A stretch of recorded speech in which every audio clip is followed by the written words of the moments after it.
الو. کاک سەرکەوت چۆنی؟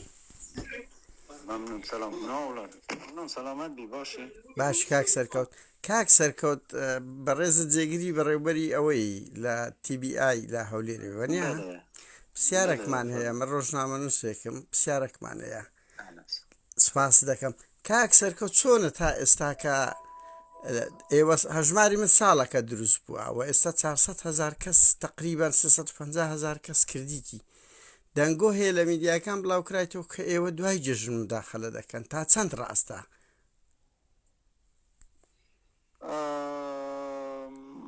والله احتمال ستا انه هذا انا راز بيكن بس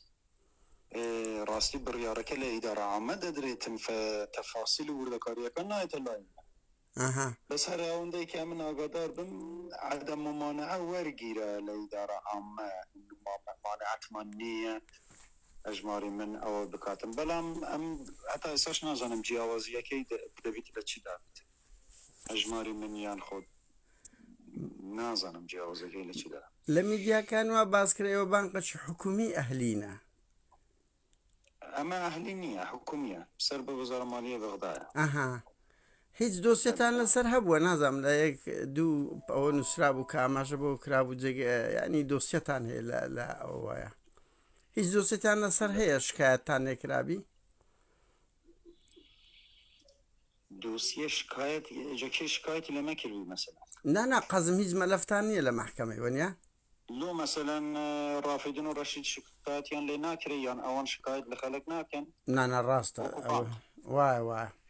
کاک بەس پرسیارەکە ئەوەیە ئێوە لەو درەنجەی چۆنت داخیل بوون زۆر درەنگە وایە نازانم احتیمالە ئەوە پاش قسەکردن و ئەوانە يعني سياسي وأنا باسي تي بي اش هاتي فكرة وخو أمن غارم ندا برم كاكي ورن أمن إلا بلا دم بها جمار من داخل بن كتي بي آي يعني ولقك للقكاني أو أنا بانقي فرعين أو بريارنا اللي إدارة عامة وشتوا ددرتين أوان تداخل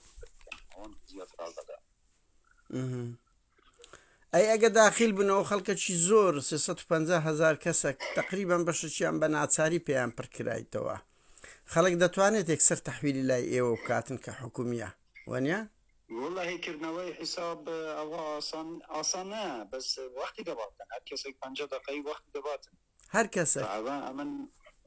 أمن كفارة قابليتي أو اندمنية زور روجي 20 كسي 10 كسي وكرم أو قابليتي منية أو جائلة ببيتر الشوي أونلاين أو أواناك أو خدمات استجارية. إيش برياركتان لدزنية يعني شوازك ببينوا بو مثلا استاوي 1 مليون موظفة كاك سركوت. موضوعك أصلا لموضوع الدانو لخطي شكل بانقي مدى نين أمن نمزاني بوا فاستشتك إنه خير دبي إدارة عامة أجريش بريار بدأ كبلا من ورد جرم غير دبي فكري أوشتانا بكاتن إنه شون ورد جرم كاك سركوتسونا لو هم بانقي إيوه هالبجر دراية بعض ذكري وقل ميديا كان يعني تسوه كارك وبريد أما كفار عمان هي لها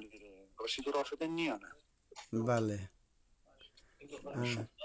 مڵکدارێتی دەتوانین بپرسین مڵکدارێتی ئەو بانقە چێ بەرپرسیری ئەوەی یەکەمە وزارە مالیە بەغدا وزارە مالیە بەغدا